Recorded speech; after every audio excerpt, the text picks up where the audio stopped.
ikaze kuri mwe mwese mukomeje kugenda mubana natwe, reka mbaye ikaze ndetse nanabifuriza gukomeza kugira ibi byiza aho muherereye hose kuri buri muntu ubahisemo kugenda abana natwe mu makuru yacu ya buri munsi tuba twagiye tubateguriye. Umunsi ni ku itariki ya 23 ukwezi kwa 12 umwaka wa 2019. Mwese muhawe ikaze muri aya makuru yo kuri iyi tariki ndetse no kuri uyu munsi wo kuwa mbere. Hanyuma rero abakomeza kubana natwe wibutsa ko ushobora gukomeza kubana natwe ugeze munsi iyo video yawe ukaba wakora ahanditse ijambo subscribe ndetse ukananyeganyiza akazugera hirya yayo kugira ngo ubashe kuba uwa mbere mu kuba wabona inkuru zacu 5 kuri 5 mu buryo bukoroheye. Amakuru yacu ziri bihuha, inkuru zacu kandi ni inkuru ziba zigezweho ushobora kuba wakurikirana ako kanya. Tujye kurebera ngo byinshi bitandukanye mu byatangajwe na Bamporiki Edouard, aho rero yavuze ku banyamuryango ba FPR bategana imitego, anasabire ibihano rero abateshuka ku mahame y'uyu muryango. Ngira ngo rero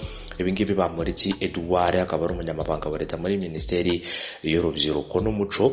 Bamporiki Edouard rero yasabye abanyamuryango ba FPR Inkotanyi kurangwa n'indangagaciro yo kubaha amahame no kubaha rero ibyemezo by'umuyobozi wabo. Bamporiki ibingibi yabigarutseho mu nama nkuru ya 14 y'umuryango wa FPR Inkotanyi yabaye kuri uyu wa gatandatu ku itariki ya 21 Ukuboza. Akaba rero ari muri iki cyumweru tumaze iminsi dusoje ku munsi w'ejo. Hanyuma rero Bamporiki yavuze ko nta na rimwe abantu bashobora kugira ikibazo kitabaturutseho bo ubwabo, aho yatanze urugero ku rukundo ruke ruranga bamwe mu banyamuryango ba FPR Inkotanyi. Arangije agira ati maze imyaka 6 mpawe akazi n'umuryango guhera mu nteko ishinga amategeko mu itorero ry'igihugu, ubu mukaba mwarangiriye icyizere mukangera umunyamabanga wa leta. Hari ibintu nabonye ko byasigara muri 2019, ntabwo rero abanyamuryango dukundana. Abanyamuryango bari hano buri wese afashe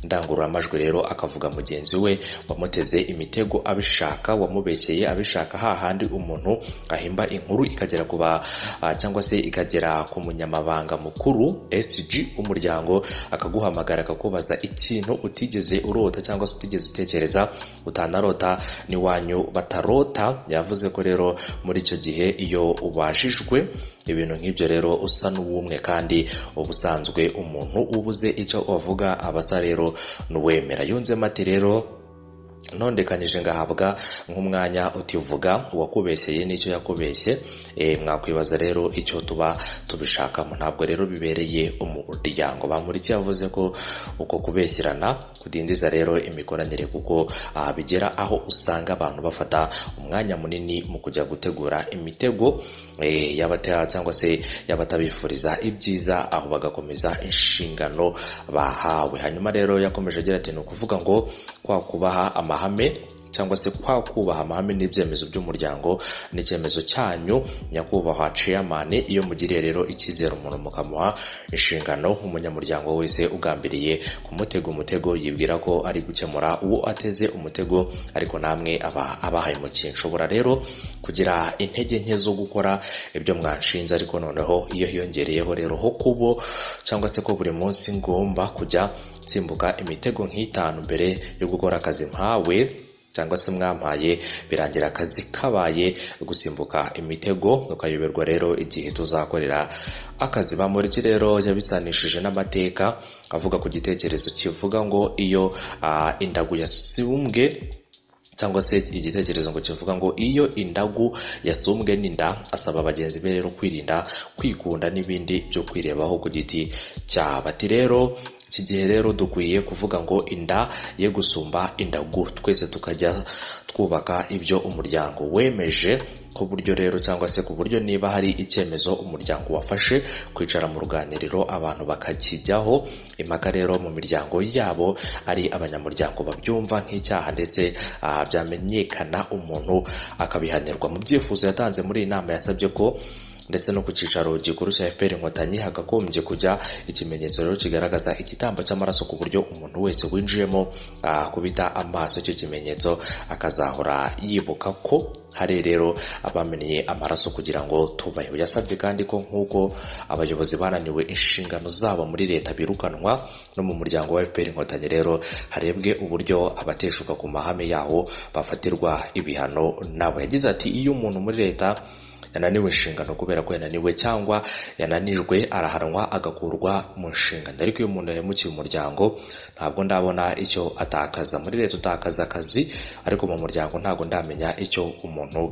atakaza. Yatanze igitekerezo rero cyo ko hakwiye kurebwa igisa n'igihano ku bantu bahemukiye umuryango ku buryo bashobora nko guhagarikwa nibura amezi agera kuri 6. Abanyamuryango ba FPR Inkotanyi 2400 nibo rero bitabiriye iyi nama nkuru iba buri mwaka ndetse kanaba buri myaka igera kuri 2. Sori ntago ari buri mwaka nkuko bakomeza kugenda babitangaza. Reka rero mwese mbashimire nanabifuriza gukomeza kugira ibihe byiza aho mwerereye hose.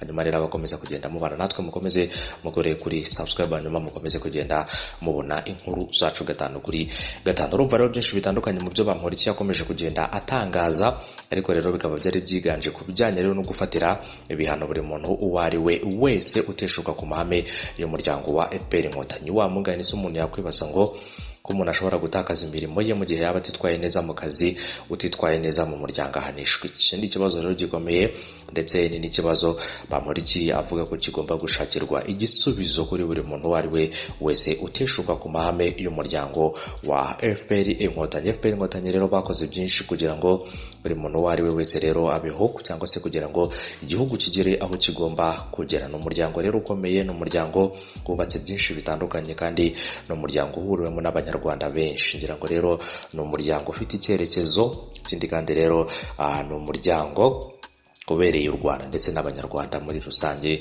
nk'uko bakomeza kugenda babigaruka. Reka rero mwese mbashimire gusa muri inama kandi y'umuryango wa FPR Inkotanyi rero ku nshuro ya 14 hari igihe havugirwa mu byinshi bigiye bitandukanye. Umukuru w'igihugu kumwe rero mu bari bayoboye yafashe ijambo, ndetse na General James Kabarebe akaba rero ari umujyanama wihariye wa perezida mu by'umutekano. Yavuze ko rero hari bamwe mu basirikare bashatse kubohoza banki nkuru y'u Rwanda ariko bakabiteshwa. Ngira ngo rero yagiye atanga ikiganiro nyuma ya Jenoside yakorewe Abatutsi, cyane cyane ku byagiye biranga igihugu cy'u Rwanda ndetse no mu bihe igihugu cyagiye gicamo.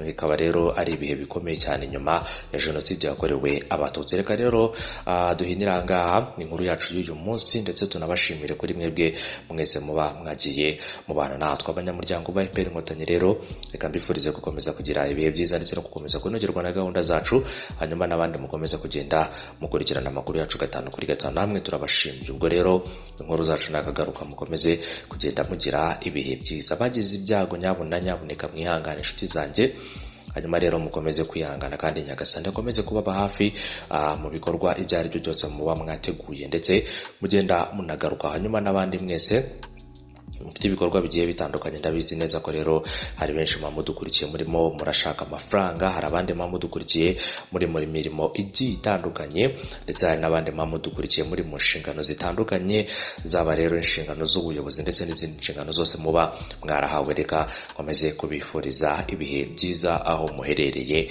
hose, ndetse rero nanabifuriza kuzagera umwaka mushya wa 2019 ndetse no kuzasoza kwezi kwa 12 mu mahoro kuri buri muntu uwo ari we wese. Nawe nifuriza kuzarwara, nta n'uwo nifuriza kuzagira ibihe bibi, ariko rero reka mwese mbifurize kuzagira ibihe byiza aho mwerero. Mu kanya rero turaza dukomereza n'andi makuru agiye atandukanye turi buze kugenda tugarukaho, aho turaza turebera hamwe byinshi bigiye bitandukanye mu bikomeje kugenda bivugwa. Amakuru yacu ziri bihuwa, ikindi kandi amakuru yacu ni amakuru yizewe, ni amakuru kandi rero aba yatawe n'abanyamakuru b'inzobere, tukayatunganya tukayakugezaho 5/5 kugira ngo ubashe kumenya byinshi bitandukanye mu bikomeza kugenda bigaruka. Mwirinde icyaha n'igisa nacyo, mwirinde rero guhemuka, ikindi kandi mujye mwubaha, munite rero ku bijyanye n'inshingano muba mwarahawe. Ibi ngibi ndabivuga rero kubera ko hari abantu bamwe na bamwe busanga badakora ibyo bakagombye gukora.